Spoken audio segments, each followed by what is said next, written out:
Na wakati huo natazama kada zinazonizunguka. Mimi mke wangu ni mwalimu. Mimi nina miaka 27 sasa kazini, mke wangu ana miaka 15. Lakini yeye mshahara wake ni mara mbili yangu mimi. Kwa elimu ile ile na nimemzidi pia kielimu. Sasa najiuliza swali, baba mmoja, watoto wa baba mmoja, kwa nini tuna vipato tofauti? Kwa nini sisi katika serikali hii, Mheshimiwa Waziri, mfanyakazi form 4 wa polisi, wa uhamiaji, wa TRA wanapishana kabisa vipato kwa level za juu sana? Katika manispaa hii hapo mbele una makamishna waandamizi, una makamishna wasaidizi.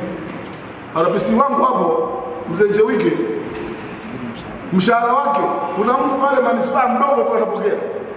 Mdogo tu, tena kwa level tofauti ya elimu. Sasa sijajua sisi ni laana huko tumelaniwa.